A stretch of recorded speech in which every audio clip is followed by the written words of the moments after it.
Previously on the greatest estate developer. Our hero demolished the syndicate, outrun the rogue AI, escaped the sinking tower, but the system's wrath looms bigger than ever. And now, the story continues.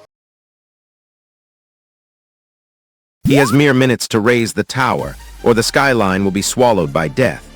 Engineers scramble, hoisting the stone spire that cradles the ancient ceiling statue. Lloyd watches, heart pounding, aware that a single collapse will unleash the Titan's fury on the district.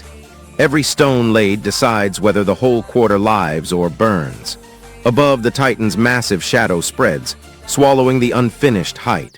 The earth shudders when the Titan's colossal foot crashes into the plaza, sending shockwaves through the streets. Lloyd spots the beast closing in and roars, "I'm going to die!" His desperate scream cuts through the chaos, warning his comrades that the trap is on the brink of collapse. Lloyd insists on the path to the hidden sanctuary, echoing the plans they forged earlier. Peepadong shouts his name, igniting the squad's momentum. Javier receives the crucial order. The Titan perceives him as its greatest opponent, so he must lure it eastward into the woods. "Take me to that place." PPO Dudong. Peepadong's eyes widen with dread. The seal's activation timer ticks down mercilessly. Peepadong asserts he has bought the team precious seconds, praying the trap will complete in time. He sighs, chastising his own complacency for pinning hope on a solitary statue. The Titan's massive form draws near, and the seal's glow sputters. Peepadong darts to the control scene, slamming the levers to unleash a cacophony of clanking metal. She hammers the scene, forging a frantic rattling rhythm. The uproar forces the Titan onward, granting the crew precious seconds to align the seal. This noisy diversion is the linchpin of their gambit. Rattle. Rattle. Gears grind, echoing across the battlefield, nudging the trap ever closer to completion. The trap's gears engage, metal striking metal in a rapid cascade. The clatter reverberates across the field as the bronze statue aligns perfectly with the concealed seal. Each resonant impact secures another fragment of the binding spell. This momentum drives the team ever nearer to containing the Titan. The bronze seal fissures under the Titan's crushing mass. A low, resonant leer reverberates as stone shards splinter, warning of imminent collapse.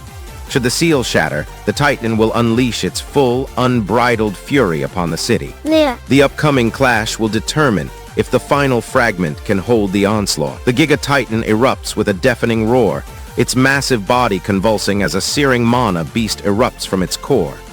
The creature's radiant aura ignites the earth beneath it.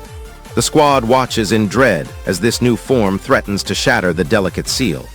Their window to act narrows rapidly. Padong roars the final chant, yanking the ancient rope as the statue erupts in searing light, sealing the bronze fissure and hurling the Giga Titan's mana beast back into the abyss. Lloyd watches his mana meter dwindle to zero, admitting his powerlessness, and the team's morale crumbles as the burden of defending the city spirals into crushing doubt. Even as the seal snaps shut, the indecipherable N6 code flickers on Lloyd's device, hinting at a hidden menace that could reignite the Titan's fury before the heroes can regroup. The screen is fading. Hit subscribe on Manwa with Hari before it's gone. Cracks erupt through the skyline, the city trembles on the brink of ruin. Lloyd claws his way onto the shattered ground, roaring that he is the greatest estate developer. The crowd freezes, his defiant shout slicing through panic. Confidence ignites, a spark of leadership as towers crumble. His proclamation steels his will to command the defense. "I am the greatest estate developer." Javier's voice remains unnervingly steady, his calm hinting at a secret strategy. Javier eyes the oncoming menace, a strange tranquility settling over him. He murmurs that even amid chaos he can rest easy. Allies stare, expecting fear. His steadiness rattles them instead. Lloyd reviews the double heart circle's RP threshold. The display starkly contrasts required versus available points. He curses the deficit, deeming the spell out of reach. He admonishes himself to stay back, fearing reckless sorcery would doom the city. Still, the Titan's unblinking stare presses him, and he questions his idle stance. "I can't help now." A sudden surge of resolve drives him back toward the looming Titan. Lloyd weighs a direct mana burst into the Titan's armor. He reasons that a tiny nick could expose the creature's core. Fists clench, mana coiling like a spring in his veins. The beast bellows, indifferent to his mental tug of war.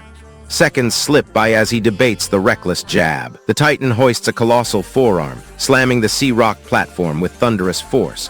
The shockwave ripples through the water, rattling nearby cliffs. Lloyd winces as the blast shakes his bones, yet his eyes remain locked on the glowing glyph.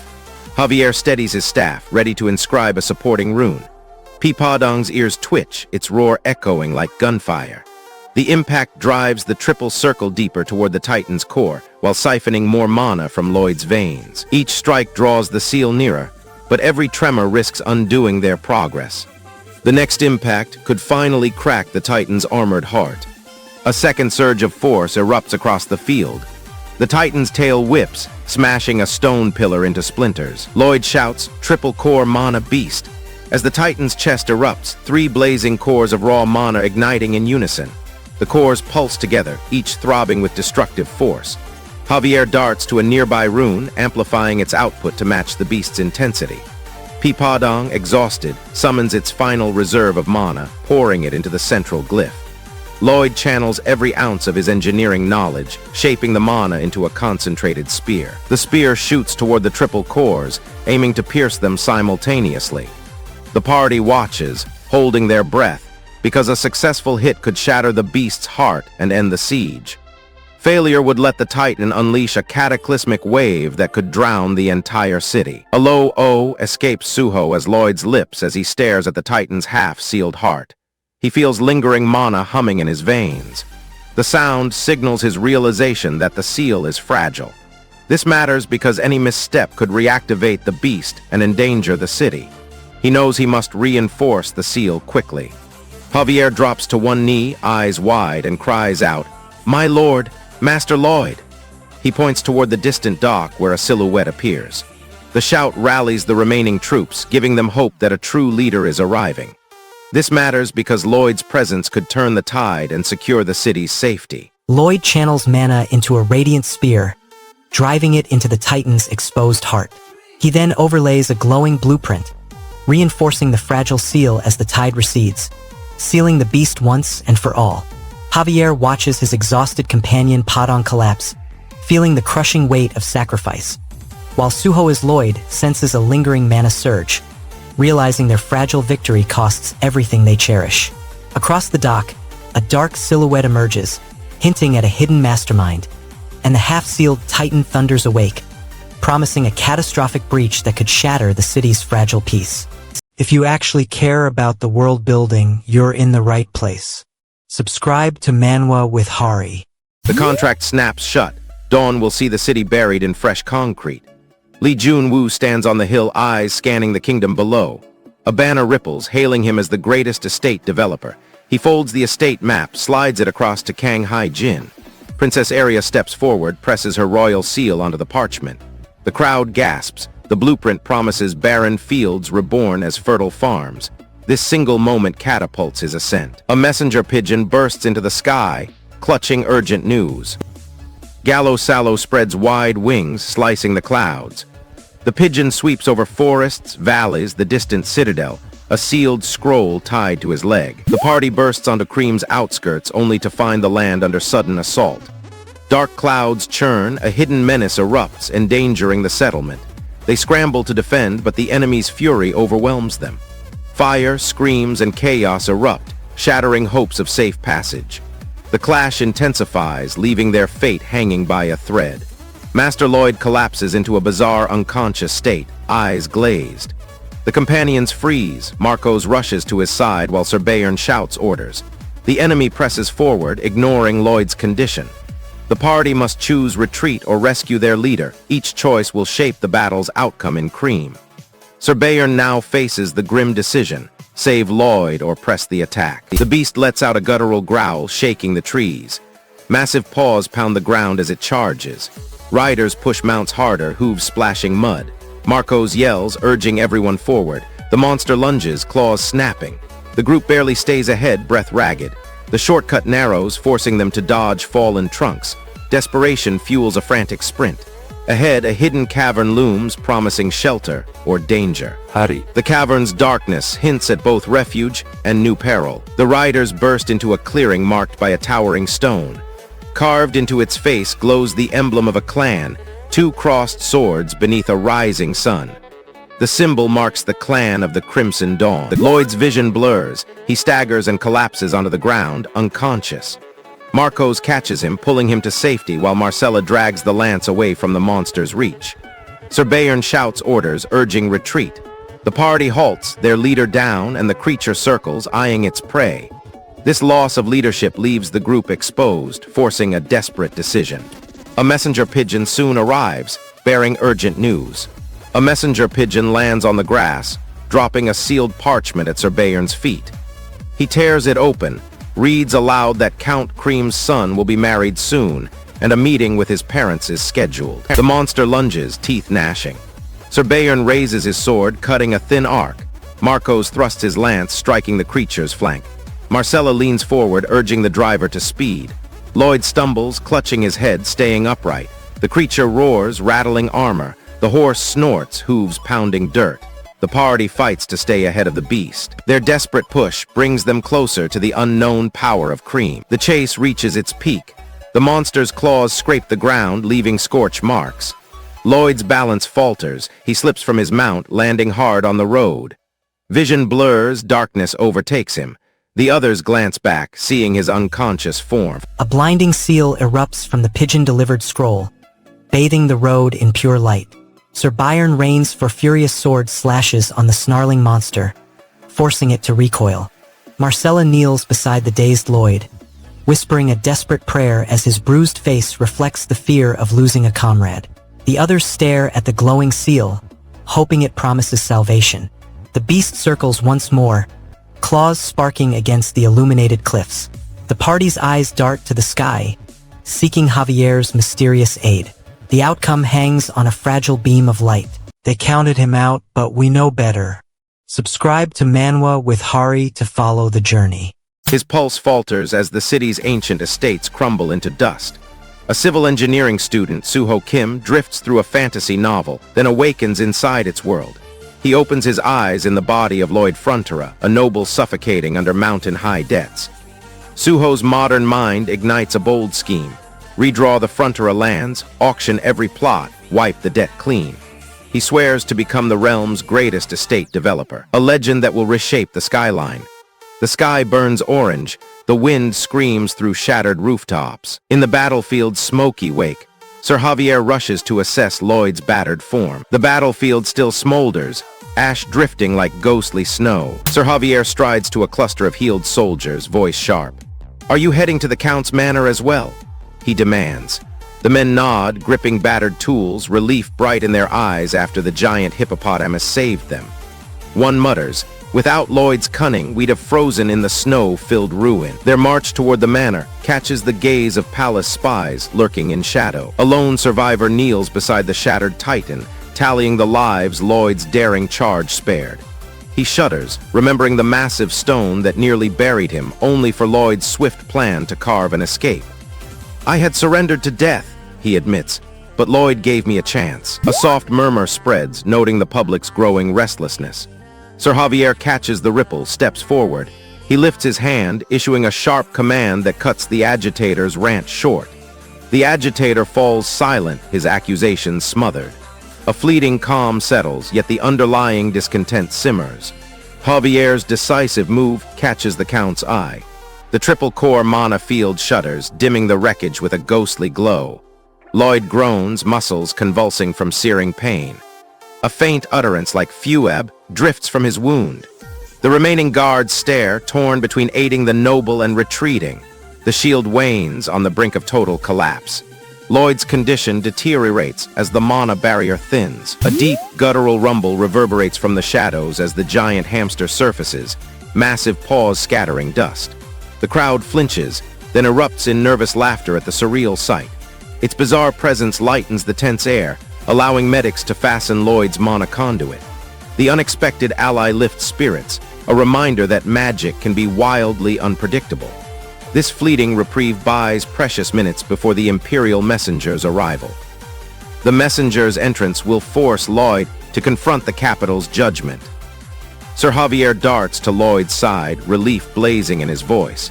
He hisses, "Scoundrel," then thanks him, demanding Lloyd acknowledge how terrified everyone was. Empress Alicia slams a magenta-sealed decree onto the table, its wax glinting fiercely. She commands an immediate messenger to whisk Lloyd and his guard from the Frontera barony to the capital for a private audience. The edict sparks a political tempest, ripples of intrigue spreading through the court. Sir Javier exhales relief, grateful Lloyd clings to life. Yet Empress Alicia's intrigue forces all to confront a stark truth. The scoundrel's mysterious origins could reshuffle loyalties and power across the realm. The messenger gallops toward the imperial palace, the looming question echoing. Will Lloyd be hailed as a savior or forged into a weapon for his mysterious abilities? The kingdom quivers, teetering on the brink of conflict. What are you waiting for? Hit the button. Subscribe to Manwa with Harry. The Mana heart erupts, tearing the city apart before a single contract is inked. Lloyd Frontera, the famed estate developer, watches the skyline crumble. The blast unveils a weapon pulsing with raw power. He feels the weight of his ambition crushing him. The heart, he discovers, can imprison mana for any future build. Tales of Lloyd's daring, wisdom, and self-sacrifice echo through every tavern. Travelers raise his name like a hymn, yet Lloyd stays distant, brushing off adulation. Rumors inflate expectations for his next act. The weight of myth presses on his shoulders. Soon, a city magistrate summons him, demanding a deal on the shattered city's reconstruction fees. Lloyd imagines the mana blast as a lit powder keg, its surge swelling to the size of a colossal bomb. The vision erupts in a deafening kaboom, a stark reminder of unchecked devastation. Now he must choose whether to unleash that raw force upon the shattered city.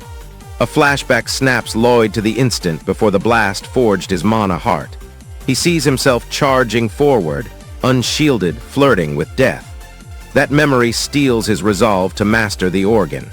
The city official's looming demand for a steep reconstruction fee hangs over his thoughts. The blast shock surges into Lloyd's chest, coalescing into a radiant mana heart that sustains his life. Lloyd demands, "What are you trying to tell me?" The official smirks, flicks his hand, and chuckles, dismissing the fee as small change against half a year's budget. Metal wheels grind over stone. "What are you trying to tell me?" Small change compared to half-year budget, ha ha ha. Lloyd plots to reveal the concealed surcharge. Lloyd gasps, "My goodness, that statue meant to repel the Giga Titan caused this tragedy." The official leans forward, citing a rumor.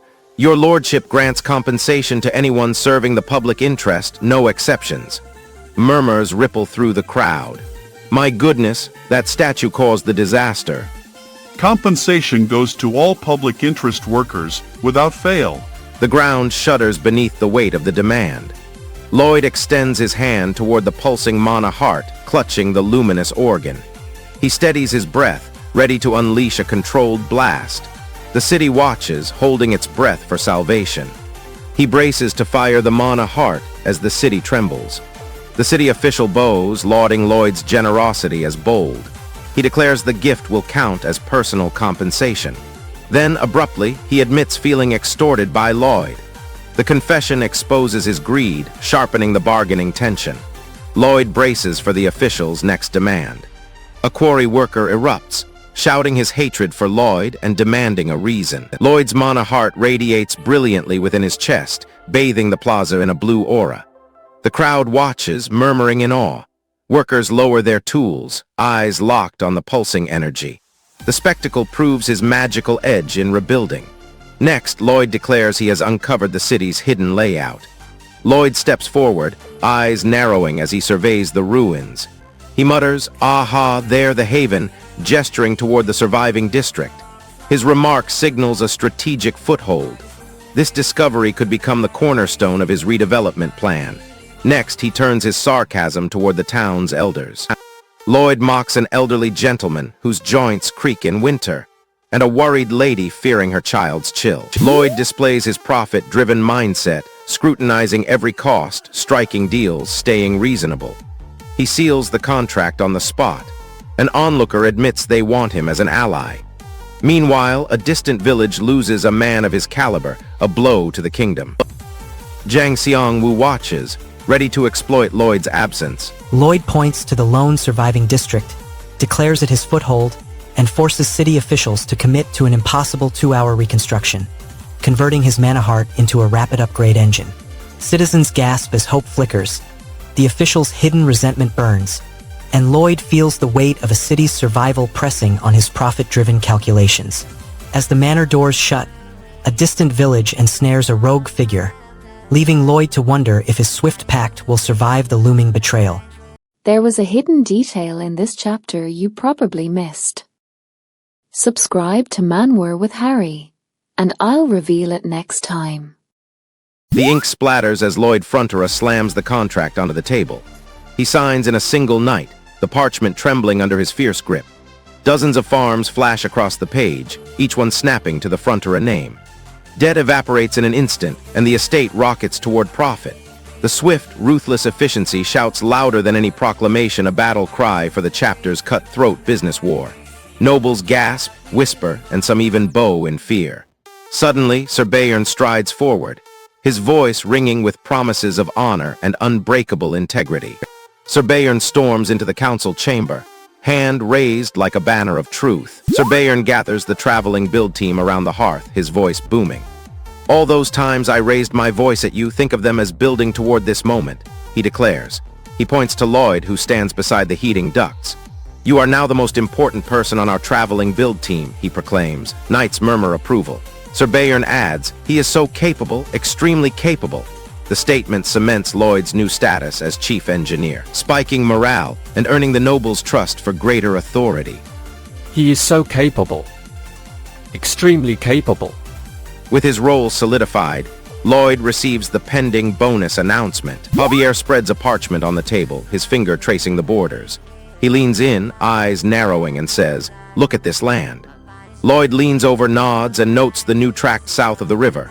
Sir Bayern glances at the map, grunts, and replies, "We need it." Securing the plot would let them extend the Frontera heating system and increase coal revenue. This acquisition could tip their finances from loss to profit. We need it. The next step is to stake the claim before the royal clerk arrives. Sir Bayern steps to a wooden wheel marked with estate names. He pulls a rope. The wheel spins fast, wood creaking. A royal herald raises his voice, shouting that Lloyd Frontera and his guard must travel immediately to the royal capital. The proclamation reverberates through the courtyard, leaving no room for refusal. The order forces Lloyd to leave his projects and confront the Queen's agenda. The march to the capital sets the stage for a political showdown over the cursed lobster threat. You curse the lobster's magic. Lloyd Frontera stands on a ruined sea platform, clutching the broken railing. He mutters that he should have left the platform unfinished and walked away. He blames the cursed lobster for the disaster that now hangs over his head. A royal herald steps forward, voice booming across the marble hall. He announces, "Lloyd Frontera and Javier Asrahan, you may lift your gaze." The words echo, marking the moment the Queen grants them official audience. Lloyd and Javier bow, accepting the invitation to present their scheme. The herald gestures toward a balcony where the Queen watches from above. The chamber's chandeliers flicker, reflecting the new spotlight on their proposal. This matters because the public acknowledgement forces other nobles to watch their negotiations. The Queen's next command will raise the stakes for their plan. The Queen raises a single hand, silencing the murmurs. She commands the council to raise the proposed heating system to a kingdom-wide standard. Lloyd and Javier seize the council chamber as the Queen commands the kingdom-wide heating system raise, officially granting them audience and exposing the Empire's hidden mana tax loophole. Lloyd feels his pulse slam against his throat, torn between awe of the Queen's intoxicating aura and the thrill of extracting the treasury's blood, knowing one misstep could cost his life. Sir Bayern stare locks on Javier's unfamiliar mana, hinting at a secret lineage that could shatter the Queen's trust, leaving the council's fate hanging on an unseen power surge. I spend hours crafting these recaps so you can enjoy them in minutes. If you appreciate that, subscribe to Manwa with Harry. Flames devour the palace stone, the contract timer ticking down to 0 in 30 heartbeats. The screen blazes the title, The Greatest Estate Developer. A voice declares the tale of a civil engineer reborn into aristocracy. Suho Kim awakens as Lloyd Frontera, heir shackled by debt. His structural genius burns bright, vowing to reshape the kingdom's skyline. The Queen's gauntlet hangs on the horizon. The Queen's test will appear in the next scene. Lloyd declares he will never judge a man on whispers alone, only on what his own eyes confirm.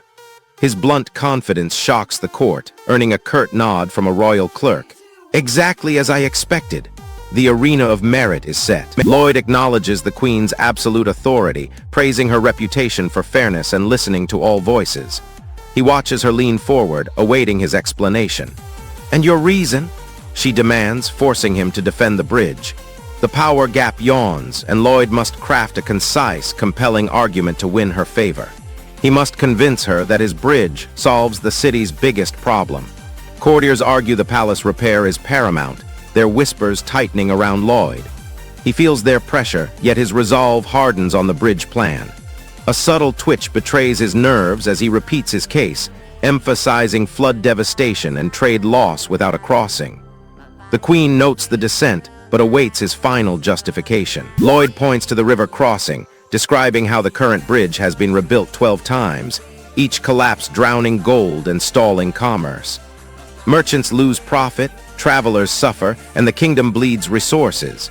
He proposes a modern suspension bridge, engineered to endure floods without breaking. I'm talking about a modern suspension bridge. The Queen eyes the proposal, ready to test his resolve.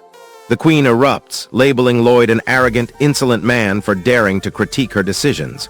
She snarls, questioning his competence. Lloyd swallows hard, his throat tight, as the court watches his next move. Any slip could condemn his family's estate. The Queen then asks him to elaborate on the bridge design. The Queen pronounces her verdict. She grants Lloyd permission to proceed with his bridge, promising fair compensation and affirming his family's station will be upheld. Lloyd bows deeply, gratitude radiating as he prepares his crew. The court echoes the decree. Royal architects will scrutinize the suspension blueprint tomorrow. The architects soon discover a hidden flaw in the river's foundation. Lloyd brandishes a parchment demanding, "What is that?" "A contract, Your Majesty. Please sign it." The Queen narrows her eyes, questioning his trust. "Why a contract instead of your word?" Both realize a formal agreement can bind him to the bridge project.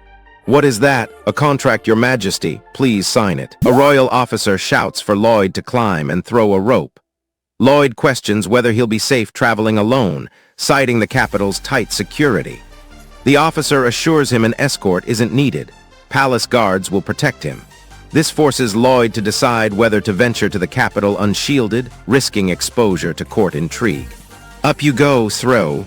Lloyd steps into the capital, eyes on the bridge. Lloyd grumbles that traveling with his companion is a massive hassle. He recalls a recent survey mission, distracted by his partner's chatter, hindering concentration. The silent partner highlights their strained teamwork, threatening the precise measurements vital for the bridge design. Lloyd straps the winter supplies from the Baroness onto his back and storms out, determined to locate his unknown brother Julian at the Royal Academy, while the Queen's warning about a cunning sword master looms.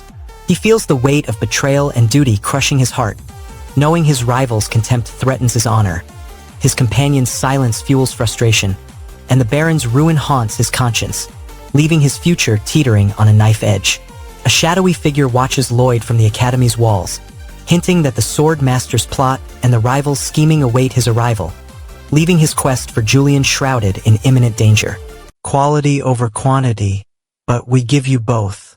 Subscribe to Manwa with Hari. The top estate developer shatters his brother's trust, igniting a citywide war.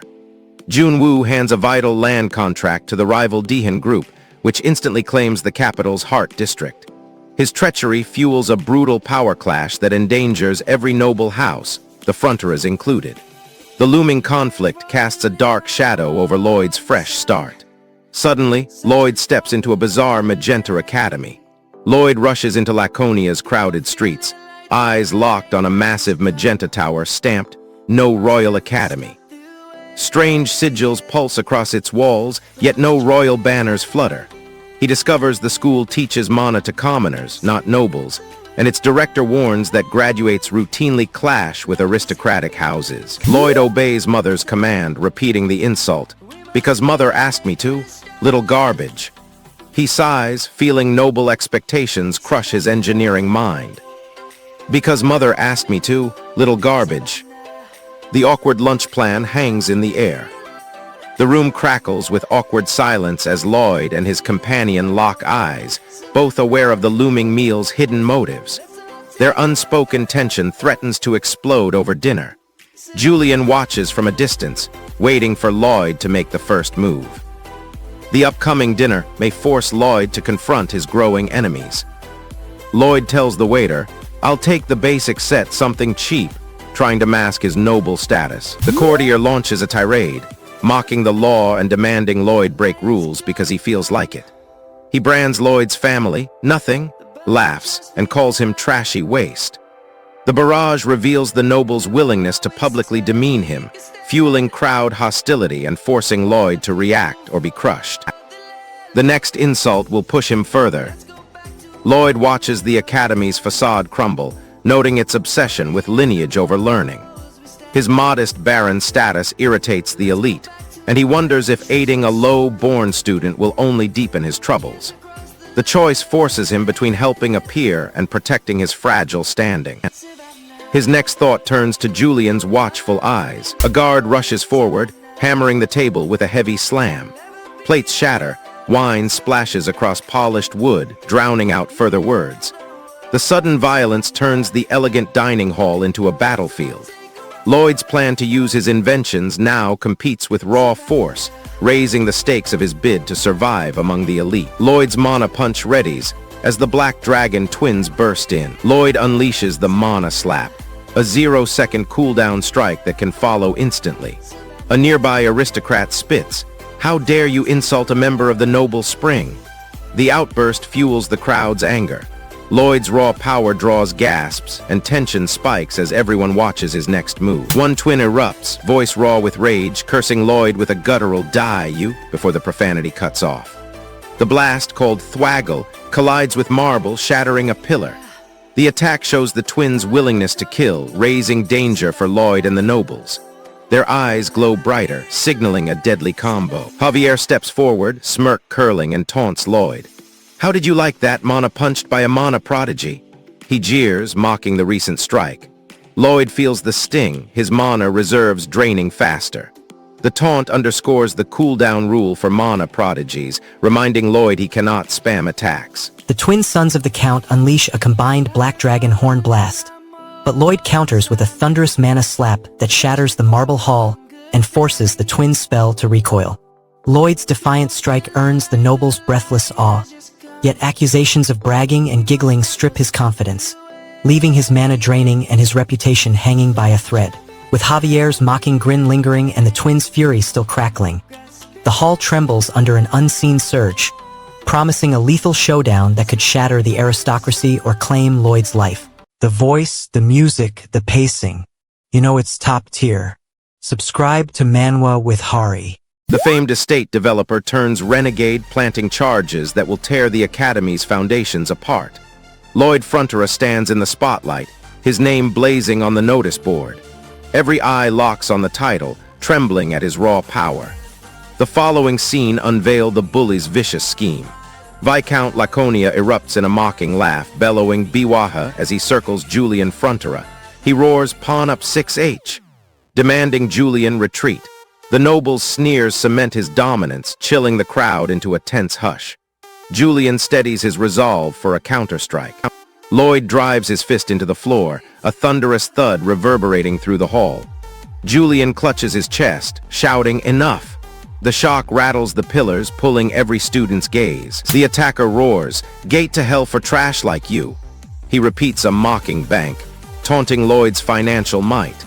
The blend of infernal threat and monetary ridicule attacks the developer's reputation. A desperate voice finally screams, demanding the assault cease. A bystander shouts, "Are you trying to kill him? What comes next?" He fears the bully will plunge Lloyd further into victimhood. The plea underscores the danger of escalating cruelty. Academy staff rush to intervene. Viscount Laconia ridicules Lloyd, calling his glaring stare absurd.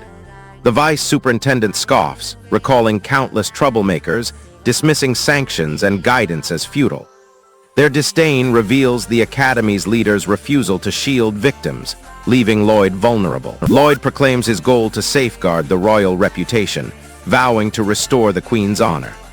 A noble erupts, labeling his claim absurd and accusing him of defiling the throne's name. The outburst heightens the stakes, demanding Lloyd defend his newfound status. I attempt to restore Her Majesty's honor. Ludicrous. Who dares to sully Her Majesty's name? A trembling Academy official points at the Laconia heir, accusing him of assaulting Julian and humiliating his family. The official then bellows at a hidden observer, demanding him to step forward. The charge exposes the heir's cruelty, jeopardizing Lloyd's scheme to shield his brother. A sarcastic student taunts Lloyd, insisting the crowd witness the Laconia heir's assault. An official declares, "I trust you grasp the situation, so I will take my leave." Another retorts, "MPH, fool, the royal guest status is fleeting. If we later punish Julian and favor the beaten students." The threat endangers Lloyd's precarious shield. He must act before his guest privilege fades. A sudden jolt ripples through the Academy courtyard. Students startle as an unseen force rattles the stone floor. The tremor draws the crowd's focus to Lloyd's vicinity. The disturbance signals the impending explosion of conflict. The next scene captures a tense stare. A student asks, "What was that look? He's about to kill me." Lloyd challenges skeptics, demanding they trust his word. He unveils his covert scheme to topple the Giga Titan concealed in the Krem sector, swearing he will deliver the decisive blow. This display cements his power, forcing doubters to reassess his authority. "Do you not believe my word?" The Academy now watches, awaiting Lloyd's next strike. A student lists Lloyd's achievements: constructing roads, opening waterways, developing quarries, befriending wild orcs, and clearing half the Baron's debt. The crowd credits Lloyd's engineering genius for these triumphs. This cements his image as the estate's savior, amplifying his influence. Yet the Baron still eyes the remaining debt. Lloyd unveils his covert strike against the hidden Gigatitan in the Krem sector, proclaiming he alone will deliver the decisive blow that could demolish the Academy's looming threat. Students erupt in reverent chants, clutching hope in Lloyd's engineering legend, while Viscount Laconia spews contempt, vowing to erase Lloyd's newfound legitimacy and plunge the Academy into fractured loyalty. Viscount Laconia challenges Javier, insisting Lloyd wears a false identity, leaving the crowd's faith trembling as the true nature of the towering enemy and Lloyd's plan remain shrouded. No talking, just straight dominance. Subscribe to Manwa with Hari.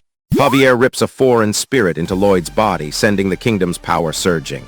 Title flashes: The Greatest Estate Developer. Subtitle blinks: Estate Developer. We learn Lloyd, a lazy noble, now houses Suho Kim's mind, a civil engineer trapped in a debt-crushed lineage. His family teeters on a mountain of unpaid loans, land on the brink of seizure. Magic bans modern tech, so his engineering knowledge becomes a weapon. Failure means the manor falls, and his soul stays locked inside. He must cloak his ideas from the old guard nobles while the council eyes every move, ready to crush innovation. The next scene hint at a hidden mana test that could expose everything. Lloyd rallies his crew in the courtyard, announcing Phase 1 of the bridge. He commands them to spread oil-infused clay into a 3-foot slab, dubbing it the pizza dough base. He slaps and shapes the mixture, forging the cable core. He insists that physical training matches material mastery, both crucial for a safe foundation. A solid core will dictate the bridge's future stability. I told you, train your body. Next, they embed rocks and soil into the dough. Workers pound the clay slab, thwacking until it steadies. Lloyd then commands layers of dirt, gravel, and stone to be scattered over the dough, each pressed hard. The mass hardens into a rough cable core. Lloyd sighs, the sting of Javier's insult fresh. He mutters that he's late again with the little garbage jab. Julian raises an eyebrow, echoing the criticism, noting Lloyd's habit of slipping up. Their exchange lays bare the crew's distrust of Lloyd's timing. Tension threatens cohesion as the bridge deadline looms.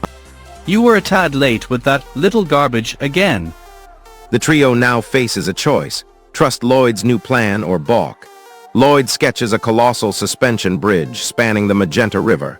He calls the concept fanciful for their era's tech. He admits each step demands new methods, and even his full effort may still fail. Lloyd paints the worst case. The bridge snaps, collapses, and everyone aboard perishes. He stresses that a single error could claim countless lives and shatter the estate's reputation. The stark warning forces the team to prioritize precision above all. Their next move must lock the truss's strength before construction proceeds. Lloyd climbs the half-finished scaffold, eyes scanning the river below. He shouts that he'll be blamed if the bridge collapses, his voice echoing over the crew. He blames Corgius for not hand-crafting the trusses, fearing the unfinished work will fail. The outburst threatens morale and jeopardizes the deadline. And I will be blamed for their deaths, shouting from my scaffold. Lloyd and Javier climb the scaffold, inspecting steel girders destined for the towers. They coordinate the lift, shouting readiness and signaling crane operators. Massive beams rise, clanking against the sky, locking into place. Sparks fly as twin towers dominate the horizon, promising a path across the river. Their swift action matters because the towers are the backbone of the suspension bridge. Any delay threatens the timeline and the estate's salvation. Javier and I will start work on the suspension towers. Ready. Suddenly, a royal decree interrupts the construction, demanding an immediate halt. A royal official storms the site, brandishing a seal, shouting an order to stop all work. He's the only one who found the exploit. Subscribe to Manwa with Harry to watch him use it.